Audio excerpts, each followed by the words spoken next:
जिस तरह से आज उत्तर प्रदेश की एसटीएफ एक जगह से दूसरी जगह पर विकास दुबे की तलाश कर रही है, गली गली में उसे तलाश रही है। आज से करीब 30 साल पहले यानी कि 90 के दशक में भी एसटीएफ कुछ इसी तरह से परेशान थे। उस वक्त तलाश की जा रही थी उस वक्त के कुख्यात गैंगस्टर श्री प्रकाश शुक्ला की। कहते हैं कि श्री प्रकाश शुक्ला इतना आगे निकल चुका था कि उसने उत्तर प्रदेश के तत्कालीन मुख्यमंत्री कल्याण सिंह की सुपारी ली थी।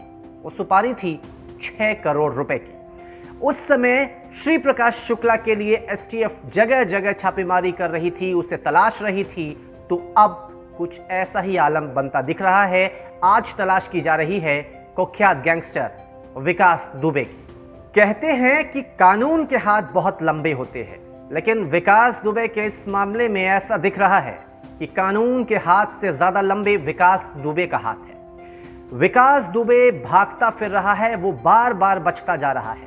पुलिस के हाथ में आते आते वो रह जाता है। लेकिन ऐसा कैसे संभव हो जा रहा है? क्या अब भी कोई मुखबिरी कर रहा है? क्या अब भी विकास दुबे तक कोई ऐसा शख्स है जो जानकारियां पहुंचा रहा है कि पुलिस क्या करने वाली है? बात कानपुर की हो या फिर बात फरीदाबाद की, दोनों जगह पर पुलिस पहुंचती है, लेकिन पुलिस के पहुंचने से पहले विकास दुबे वहां से गायब हो जाता है। कुछ ना कुछ कहीं ना कहीं विकास दुबे को सपोर्ट मिल रहा है, क्योंकि बिना सपोर्ट के ऐसा संभव नहीं लगता है। खैर, इस कहानी की शुरुआत होती है कानपुर के बिकरू गांव से, जहां पर विकास दुबे ने पुलिस पार्टी पर फायरिंग की, जिसमें 8 पुलिसकर्मी शहीद हो गए। अब वो बचता फिर रहा है, भागता फिर रहा है, लेकिन कैसे और कौन है उसके साथ, ये एक अहम सवाल है।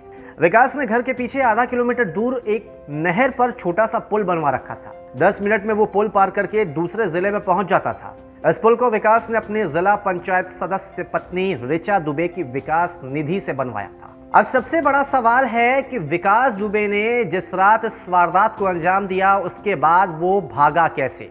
कैसे वो पुलिस की आंखों में धूल झोंकता हुआ कानपुर से बाहर निकल गया? जबकि पुलिस को यह पता था कि इन सब में विकास दुबे का हाथ है, तो क्यों पुलिस के हाथ में वो नहीं आ पाया? दरअसल 1.5 मीटर चौड़े और तकरीबन 5 मीटर लंबे इस पुल के सहारे ही शायद विकास दुबे उस इलाके से निकला था और वो दूसरे जिले में पहुंचा। बताया यह भी जाता है कि विकास दुबे ने साइकिल की मदद से तकरीबन 5 किलोमीटर दूर जाकर शिवली गांव है, वहां पर पहुंचा और फिर वहां अपने साथियों की मदद से फरार हुआ। मुठभेड़ की रात विकास दुबे साइकिल से खेतों के रास्ते गांव से भागा था। पुलिस से बचते वो करीब 5 किलोमीटर दूर शिवली कस्बे में पहुंचकर अपना फोन वहीं पर बंद किया था। वहां उसने अपने किसी विश्वस्त से मोटरसाइकिल ली और फिर भाग निकला। देखिए, विकास के घर में 2 गाड़ियां मिली, 2 फॉर्च्यूनर थी, वो मिली। वो उससे भी भाग सकता था, लेकिन उससे नहीं भागा। क्यों?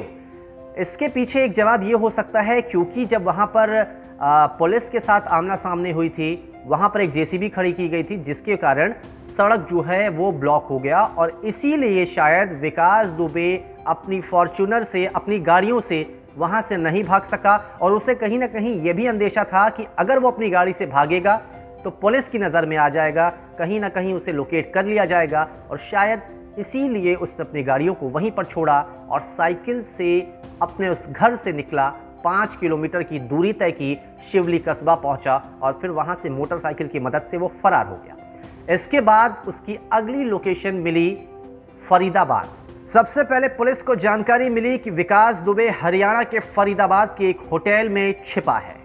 इसके बाद पुलिस ने न्यू इंदिरा नगर कॉम्प्लेक्स स्थित होटल में छापेमारी की। विकास दुबे यहां से भाग निकला, लेकिन सीसीटीवी फुटेज में उसकी झलक दिखी। हालांकि दिखने वाला शख्स वही विकास दुबे है, इसकी पुष्टि नहीं हो पाई है। इसके बाद पुलिस ने विकास के साथियों को गिरफ्तार कर लिया। यहां पुलिस और विकास दुबे के साथियों के बीच फायरिंग भी हुई, लेकिन हरियाणा पुलिस ने आखिरकार उसके साथी को पकड़ लिया। फरीदाबाद से 3 लोगों को गिरफ्तार किया गया है, जिनमें प्रभात कुमार जो कि कानपुर का रहने वाला है, अंकुर जो कि कानपुर का ही रहने वाला है, और तीसरा शख्स भी कानपुर का रहने वाला है जिसका नाम है श्रवण। इन सभी के पास से पुलिस को 2 सरकारी पिस्तौल, 2 अन्य पिस्तौल और 44 जिंदा कारतूस बरामद हुए हैं। फरीदाबाद पुलिस की ओर से जो भी सबूत इकट्ठे किए हैं उन्हें यूपीएसटीएफ को सौंपा भी गया है, जिसके आधार पर विकास दुबे की तलाश तेज हो गई है। यूपी पुलिस ने अब एनसीआर पर खास नजर गड़ाई है। इसी वजह से बुलंदशहर से लेकर नोएडा तक छापेमारी हो रही है।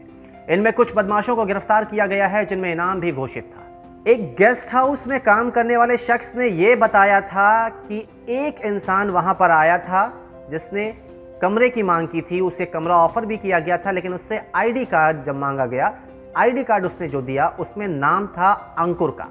अब अंकुर और जो विकास दुबे वहां पर जो भी शख्स वहां पे खड़ा था, उन दोनों के चेहरे मिल नहीं पा रहे थे, यानी कि आईडी प्रूफ से जिस शख्स ने मांगा था कमरा, उसकी जो चेहरा है वो दोनों डिफर कर रहा था। इसीलिए होटल के जो कर्मचारी था उसने मना कर दिया कि हम आपको कमरा नहीं दे सकते। बिना झिझक के, बिना कोई भी बातचीत किए हुए वो लोग वहां से निकल जाते हैं।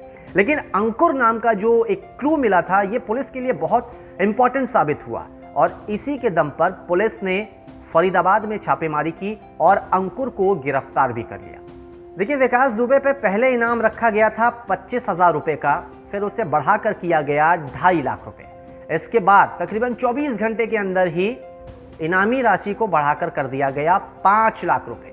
इससे आप यह अंदाजा लगा सकते हैं कि एसटीएफ को कितनी व्याकुलता से इसकी तलाश है, कितनी सरगर्मी से इसकी तलाश है, क्योंकि कहीं ना कहीं विकास दुबे ने जो कुछ किया और उसके बाद वो जैसे भागा भागा फिर रहा है, पुलिस से बचता फिर रहा है, पुलिस के जो काम करने का तरीका है, पुलिस पर सवाल उठ रहे हैं और साथ ही साथ उत्तर प्रदेश सरकार पर भी सवाल उठ रहे हैं। सवाल सबसे अहम यही हो जाता है कि कानपुर से लेकर फरीदाबाद तक जिले कई सारे लगे, कई सारे नाके पड़े, कई सारी पुलिस चौकियां पड़ी, थाने पड़े, सबको चकमा देता हुआ विकास दुबे हरियाणा में दाखिल हो जाता है।